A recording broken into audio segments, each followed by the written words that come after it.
오늘 본문은 출애굽기 20장 12절 말씀, 한 절 말씀입니다. 내 부모를 공경하라. 그리하면 내 하나님 여호와가 내게 준 땅에서 내 생명이 길리라. 아멘. 오늘은 어버이날이면서 어버이 주일입니다. 그렇죠. 5월 8일.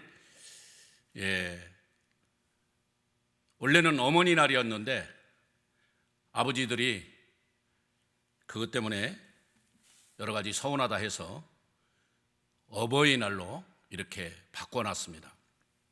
교회도 어버이 주일을 지킵니다. 제가 신학대학원 다닐 때 우리 교수님 한 분은 왜 고난주간에만 고난주간 찬송하고 부활절에만 꼭 부활절 찬양을 하느냐, 항상 예수님의 고난과 부활을 생각하며 고난 찬송, 부활 찬송도 많이 불러라, 그렇게 말씀을 하신 것이 기억납니다. 오늘 어버이 주일을 맞이해서 저 자신을 생각해 보니까 사실 부모 공경은 적어도 한 달에 한 번씩 설교를 해야 되는데 제가 목회를 지금 28년째 하면서도 그렇게 안 되는 것 같아요. 꼭 어버이날 되면 부모 공경에 대해서 이렇게 설교를 하게 되는 것 같아요. 아마 그 교수님이 저를 볼 때는 참 형편없는 목회자다라고 말할 수 있을 것 같습니다. 어쨌든 주님의 부활, 주님의 그 생애를 늘 간직하며 나는 죽고 예수님과 함께 하는 삶, 그렇게 해보려고 저희 교회 이름을 예수 동행교회로 이름을 짓고 저 나름대로 최선을 다해 목회를 하면서 여기까지 왔습니다. 또 부모님 공경에 대해서 저도 할 말은 없습니다. 저도 5남매 중에 제가 제일 큰아들이 있고 장자인데도 제가 부모님을 잘 공경하지 못했고, 저희 아버님은 5년 전에 벌써 천국에 가셨고 저희 어머님은 지금 여동생들이 모시고 있습니다. 그래서 안타깝죠. 제가 어머니를 모시고 오려고 해도 우리 어머니가 제 목회에 방해가 된다고 여동생들 집에, 여동생들이 둘이나 있는데 그 두 명이 있는 집 가운데서 방 하나를 얻어가지고 그 여동생들이 수시로 돌보고 있습니다. 참 오늘 설교가 저는 참 많이 무겁고 어떻게 해야 될지 잘 모릅니다. 많은 사람들이 우리 기독교는 불효의 종교다, 왜 제사 안 지내니까, 그런 말들을 합니다. 그러나 절대 그렇지 않습니다. 오늘 출애굽기 20장 12절 본문에 보면 내 부모를 공경하라 라고 말하고 있습니다. 여기 10계명의 5번째 계명인 내 부모를 공경하라 그렇습니다. 여러분이 10계명을 분석해 보면 1계명에서 4계명까지는 하나님에 관한 거예요. 나 외에 다른 신을 두지 마라, 우상을 섬기지 마라, 안식일을 거룩히 지키라, 내 이름을 망령되이 이끌지 마라. 어쨌든 4계명은 다 하나님에 관한 거예요. 그럼 사랑과의 관계는 5계명부터 마지막 10번째 계명인데 그 5계명, 인간과의 관계, 사랑과의 관계의 제일 첫 번째가 내 부모를 공경하랍니다. 오늘 본문을 다시 한번 읽어봅시다. 내 부모를 공경하라. 그리하면 내 하나님 여호와가 내게 준 땅에서 내 생명이 길리라.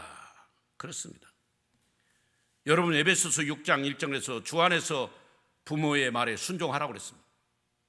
그리고 내 부모를 공경하라 또 말씀하고 있습니다. 여기 공경이란 단어는 카바드란 단어인데, 이 카바드란 단어는 간이란 단어와 똑같이 씁니다. 히브리어로 공경이란 단어나 간이란 단어가 똑같이 카바드란 단어입니다. 왜 공경이란 단어와 간이란 단어가 같이 쓰여졌을까? 내 부모를 공경하라 그 말은 내 부모를 간처럼 여기라 그 말입니다. 그 간은 우리 사람에게 생명입니다. 간 없이 사는 사람 없습니다. 우리가 깜짝 놀랄 때 간 떨어질 뻔했다 하잖아요. 큰 사고 친 사람, 간땡이가 부었다고 하잖아요. 또 깜짝 놀라면 간이 콩알만해졌다. 다 이런 표현은 간이 생명과 관계에 있기 때문에 그렇습니다. 여러분 혹시 간 없이 살고 계신 분 계신가요? 아무도 없습니다. 바로 부모는 간과 같은, 생명과 같은 존재라는 거죠. 근데 우리나라는 한때 고려 말기에 먹을 것이 없으니까 부모들을 갖다 산에 버리는 고려장이가 있었지 않습니까? 그래서 어느 목사님은 우리나라가 고려시대나 조선시대 때 건 2년에 한 번씩 전쟁을 치를 수밖에 없는, 일본의 왜군에게 또 북쪽의 오랑캐들에게 수도 없이 2년마다 전쟁을 치를 수밖에 없는 그런 나라라고 역사를 평가하는 어느 목사님을 보았습니다. 고려장에 참 심각한 거죠. 그러나 우리 예수님은 십자가에 죽으면서도 자기 어머니를 자기 제자에게 맡깁니다. 사랑하는 제자 요한에게 오늘부터 그 어머니는 내 어머니가 아니고 너의 어머니다. 네가 잘 모셔라. 그래서 이 사도 요한은 예수님의 어머니 동정녀 마리아를 모시고 에베소 교회, 그래서 여러분 아시아의 그 7개 교회 중에 에베소 교회 있잖아요. 그 에베소 교회 그에서 마리아를 모시고 그렇게 거기서 목회를 했다고 하는 이야기가 있습니다. 저는 성지순례 아직 터키를 안 가봐서 잘 모르는데 그 에베소 교회 자리에 가면 마리아의 교회가 있다는 거예요. 갔다 오신 분들은 그 마리아의 교회, 왜 마리아가 왜 거기가 있을까요? 바로 예수님의 제자 사도 요한이 에베소 목회자로 초청받아 갔을 때 그 동정녀 마리아, 예수님의 어머니를 모시고 가서 거기서 모시고 평생 효도했다는 것입니다. 그래서 우리 기독교는 불효의 종교가 아니고 효의 종교입니다. 우리는 죽고 난 뒤에 무슨 상에다 많은 상에 뭘 올려놓고 절하고 그런 것은 다 귀신에게 하는 것이기 때문에 그걸 금지하는 거지, 살았을 때 부모에게 좋은 옷을 입히고 좋은 옷을 해드리고 또 좋은 음식을 많이 해드리는 게 중요하지, 죽고 난 뒤에 그렇게 상다리가 부러지도록 뭐 차려놓고 절하고 그거 아니라면 그거는 귀신에게 하는 거라는 거예요. 여러분 그걸 잘 알아야 돼요. 기독교의 핵심은 부모를 공경하는 거예요. 잘 모시는 거예요. 잘 섬기는 거예요. 부모의 뜻을 잘 따르는 거예요. 그래서 살았을 때 죽고 난 뒤에는 아무 소용이 없는 거예요. 여러분 조선시대 권효가라는 그런 좋은 노래가 있는데 그 권효가에 보면 한 부모는 10아들을 하나같이 키웠건만 어찌하여 10아들은 한 부모를 못 섬기는가. 참 저는 이 말만 들으면 가슴이 찡해요. 한 부모는 10아들을 낳아 하나같이 키웠는데 어떻게 해서 10아들은 한 부모를 모시지 못하는가. 저도 5남매지만 아들 3, 딸 2인데 제 여동생 2이 어머니 아버지를 우리 어머니를 지금 모시고 계시다니까. 아버지도 물론 그랬고요. 좀 마음이 아픕니다. 명심보감에 보면은 늙어가는 네 어미를 공경하라. 젊었을 때 그대를 위하여 힘줄과 뼈가 닳도록 애쓰셨느니라. 힘줄과 뼈가 닳도록 애쓰셨느니라. 명심보감에 그런 책이, 그런 글이 있다고 합니다. 여러분 말세가 되면 세상 사람들은 자기만 의지하고 자기만 자랑하고 부모를 거역한다. 부모를 공경하지 않습니다. 우리 예수 믿는 사람들도 마찬가지예요. 부모 공경 안 해요. 그래서 부모를 거역하는 자는 잠언에 보면 독수리가 그 사람의 눈을 뽑아버린다, 빼어버린다, 그런 잠언의 말도 있습니다. 근데도 우리 기독교인들이 교회를 다니면서 부모 공경에 소홀히 하는 경우가 많습니다. 남을 사랑할 줄 알고 부모를 공경할 줄 알아야 되는 것입니다. 그것이 바로 믿음의 사람인 것입니다. 그래서 오늘 이 부모 공경이란 제목으로 오늘 어버이 주일 설교를 하고자 합니다. 우리는 부모 공경, 이 부모 공경은 너 낳은 어미에게 청종하는 것입니다. 청종은 이르는 대로 잘 들어 쫓아간다, 그런 뜻입니다. 부모가 알려주는 대로, 가르쳐주는 대로 잘 따라가요. 저는 우리 아버님이 사관학교 가서 군인 되기를 원했습니다. 그래서 어려서부터 스파르타 교육을 시켰고 새벽에 한 5시 되면 깨웠습니다. 저를. 늦잠을 잘 수가 없어요. 우리 아버지 계신 데는. 저희 아버지는 한 4시쯤 일어나서 그 라디오가 소리가 안 날 때 치치 할 때부터 라디오를 켜놓고, 그러면 동해물가 나오면 이제 그때부터 우리 아버지는 얼마나 부지런하신지 모릅니다. 일찍 일어나야 돼요. 그 훈련을 받았는데 아마 제가 목사 되어서 저 이렇게 새벽 기도하라고 어려서부터 그렇게 훈련을 시킨 거 아닌가 가끔 생각해 봅니다. 저희 아버님이 술도 좋아하시고 노름도 좋아하시고 우리 가정을 잘 이끌지는 못했습니다. 그러나 우리 아버님은 늘 저한테 말한 거 있습니다. 성규야, 너는 공부 잘해서 나처럼 살지 마라. 이 애비처럼 살지 마라. 우리 아버지 말은 다른 거 없어요. 공부 잘해서 사관학교 가라, 공부 잘해서 좋은 데 가라, 좋은 대학 가라, 그런 말 한마디도 안 하고 이 애비처럼 살지 말아라고 늘 그런 말씀을 했습니다. 그래서 저는 아버지의 삶은 본받을 게 없어도 그 아버지의 가르침만은 늘 명심하고 있습니다. 믿음의 사람은 부모에게 순종하는 것입니다. 그렇다면 그 많은 믿음의 사람들 중에서도 가장 잘 부모님의 말씀을 청종한 사람 누굽니까? 저는 이삭을 말하고 싶습니다. 이삭은 아브라함의 아들입니다. 그는 13살 정도 됐는데 갑자기 자기 아버지가 그 아들을 제물로 바치고 하나님께 바치겠다고 모리아산에다가 제단을 만들고 그 위에 올라가라고 합니다. 그런데 이삭이 순종하는 거예요. 여러분, 서양에 13살 정도 되면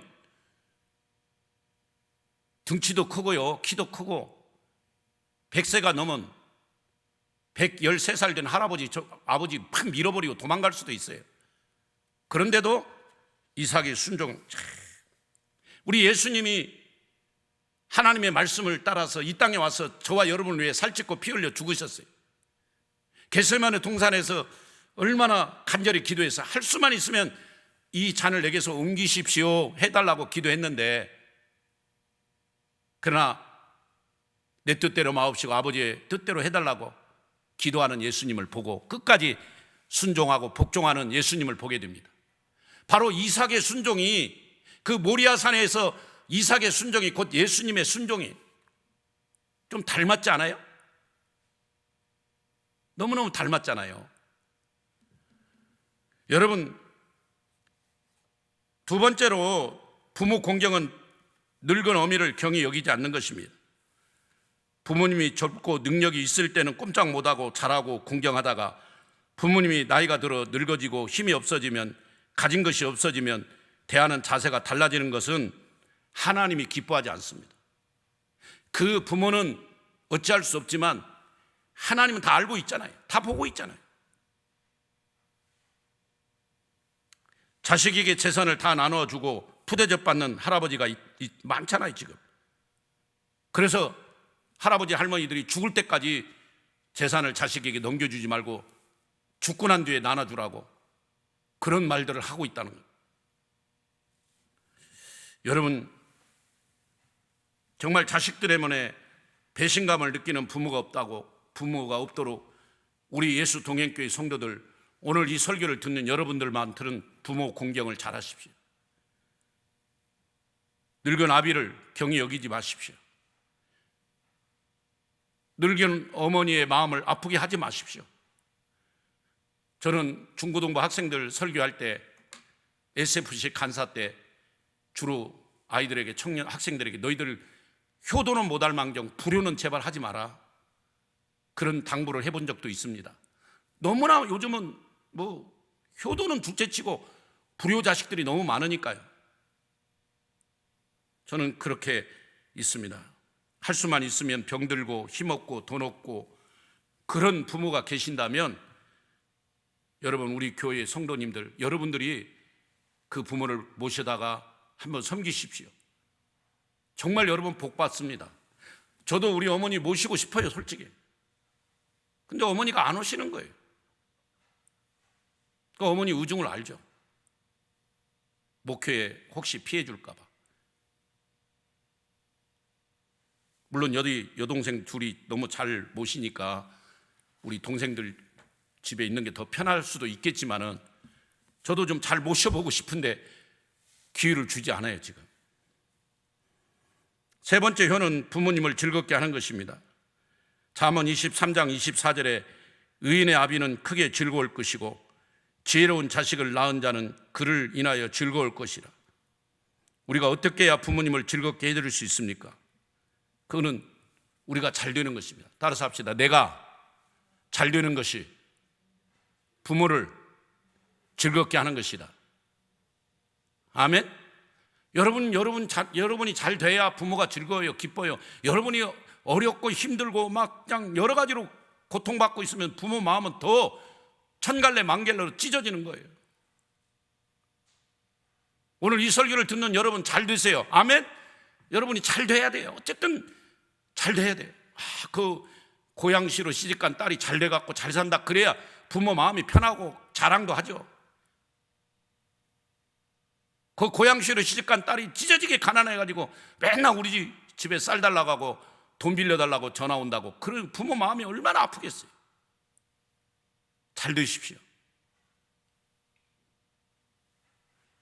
그러면 여러분 부모님을 즐겁게 할 수 있는 것은 바로 여러분들이 그 부모의 뜻을 잘 헤아려서 지금 아버지가 뭘 원하는지, 어머니가 뭘 원하는지 좀 잘 이렇게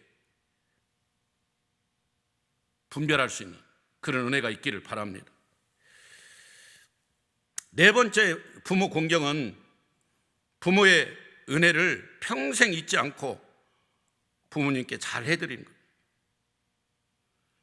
부모를 즐거워하고 부모를 즐겁게 한다는 것은 무턱대고 잘해주는 게 아니고 아버지의 기쁨이 어디 있는가, 어머니의 기쁨이 어디 있는가를 잘 살피는 거예요. 사무엘이 훌륭할 수 있었던 것은 한나 같은 훌륭한 어머니가 있어서 그런 것입니다. 어머니가 중요한 이유는 어머니가 어렸을 때부터 자식을 키우기 때문이요, 어머니의 사랑이 자식에게 아가페게적인 사랑으로 접근해 오기 때문에. 그래서 자녀들은 한나처럼 그 사무엘이 어머니를 공경하듯이, 또 어머니는 한나가 사무엘을 잘 믿음으로 사랑으로 키우듯이 그렇게 키워야 돼요. 사랑으로. 그래서 서로 공경해야 됩니다. 여러분, 제가 언제 누가 이런 말을 하더라고요. 부부싸움을 하고 나면 남자가 삐져서 밥을 안 먹습니다. 이때 아내는 그냥 상을 내갑니다. 하지만 어머니는 돈을 줘서라도 달래가지고 어떻게든 아들의 밥을 먹인답니다. 그게 어머니와 아내의 차이랍니다. 맞죠, 여러분? 여러분 남편이 부부싸움 해가지고 마음 상해가지고 밥 안 먹으면 어머니처럼 돈 주고 달래고 해갖고 어떻게 된 남편 밥을 먹입니까? 아니면 에라 모르겠다, 내가 굶냐 네가 굶지, 내가 그냥 상을 치워버리고 나도 모르게 다른 방으로 들어가서 등 돌리고 자는 거예요. 참, 그게 어머니와 아내의 차이래요. 성경은 말합니다. 자녀들아, 내 부모를 주 안에서 순종하라. 이것이 옳으니라. 에베소 6장 1절에 내 부모를 공경하라. 내가 내게 준 땅에서 내 생명의 길리라. 구약에도 신약에도 한결같이 부모 공경에 말하고 있습니다. 그래서 어떤 사람이 앙케이트 조사를 했는데 가장 세계상에서 아름다운 단어가 뭐냐? 마더, 어머니래요. 어머니, 마더. 두 번째는 패션, 열정. 세 번째는 파더가 아니고 스마일. 네 번째 파더가 아니고 러브. 다섯 번째 파더가 아니고 뷰티풀. 파더는 71번째. 강아지 다음에 파더래요. 이거 황수관 박사가 강의한 것 중에 하나 제가 뽑아왔어요. 많은 사람들이 그냥 엄마는 최고 1번인데 왜 아빠는 71번인가? 저는 이 어버이날 돼가지고 저도 좀 삐지려고 그래요. 어떤 분이 아버지에게 쓴 편지가 있어요. 아버지, 세상에는 온통 어머니만 있고 아버지는 없네요. 아들이 이고 딸이고 우리 엄마만큼 고생한 분이 없다고 하면서 우리 엄마 합니다. 아버지, 당신은 과연 무엇을 하셨습니까? 아버지라는 이름으로 살아가면서 어느 때는 울타리가 되어주시고 어느 때는 담이 되었고 새벽같이 일터로 나가 더우나 추우나 비가 오나 눈이 오나 윗사람 눈치 보면서 아랫사람들에게 취임당하면서 여우 같은 마누라 토끼 같은 자녀들 먹이기 위해 일하시는 우리 아버지, 내 새끼 입에 밥 들어가는 것이 흐뭇하고 여우 같은 마누라 치장하는 것이 매우 재미있어 내 한 몸 부서지는 건 모르고 열심히 일만 하셨습니다. 예전에 월급날이면 월급 봉투라도 내놓으면서 마누라 앞에서 폼이라도 잡으며 유세라도 부렸는데 요즘은 통장을 깡그리 다 통장으로 들어가 돈은 한 푼도 구경도 못하고 오히려 마누라에게 용돈을 받아 쓰십니다. 부족한 용돈을 더 받아보려고 온갖 애교를 떨면서 겨우 받은 용돈으로 손주들 과자 사주시는 우리 아버지, 세탁기 벨벨 꼬인 빨래 털털 털어서 빨래 널어 놓는 일, 청소기 돌리는 일, 애들 씻기는 일, 분리수거하는 날 맞춰 쓰레기 버리는 일도, 요새는 설거지하는 일도 아버지 당신 몫이 되었습니다. 가만히 생각해보면 이 시대 아버지들은 참으로 불쌍합니다. 결혼하고 당신을 위한 돈, 시간 한 번도 제대로 쓰지 못했습니다. 어머니처럼 화장도 사치스러운 옷도 한 번도 사입어 보지 못했습니다. 오직 일만 하셨습니다. 그러나 어느 날 정년퇴직고 집안을 지키고 있노라면 어머니는 삼식이라고 핀잔을 줍니다.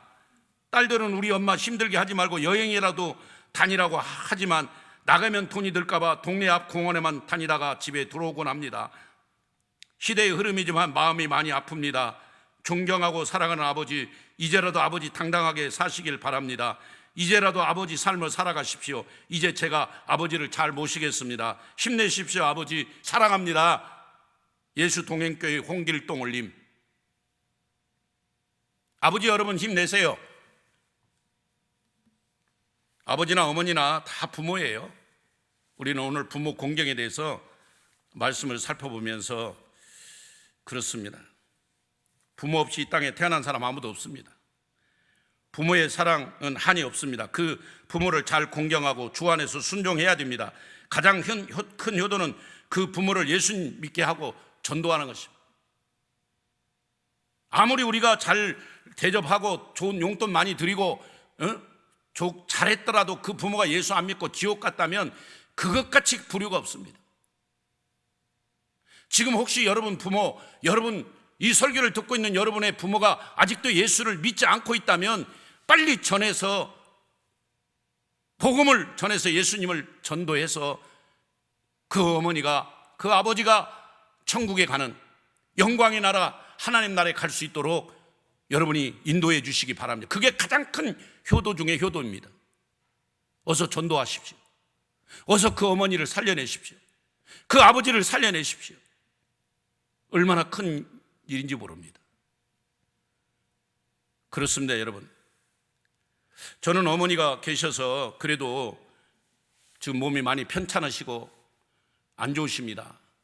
그래서 아침에 7시에 센터 가셔가지고 센터에 있다가 저녁 7시에 그 센터에서 아침, 점심, 저녁 다 드시고 집에 와서 집에서는 잠만 주무시고 또 가고 그래요 지금. 그래도 그것만도 얼마나 감사한지 몰라요. 그리고 전화하면 늘 교회에 별일 없냐고. 큰아들 목회하는 목회, 그 교회가 무슨 일이 있을까 봐, 큰아들 뭐 스트레스 받는 일이 있을까 봐 교회에 별일 없냐고. 제일 먼저 묻는 게 그거예요.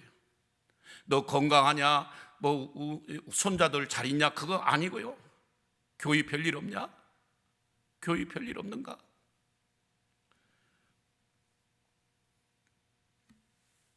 수원에 사는 제 친구 목사님 어머님이 돌아가시고 늘 어머니 보고 싶어가지고, 그래서 그분이 찬송가를 개사해가지고 이 어머니 노래를 부르더라고요. 그래서 저도 몇 년 전에 그것을 좀 적어 갖고 와서 우리 교인들에게 한번 불러준 적이 있는데 한번 더 불러드리겠습니다.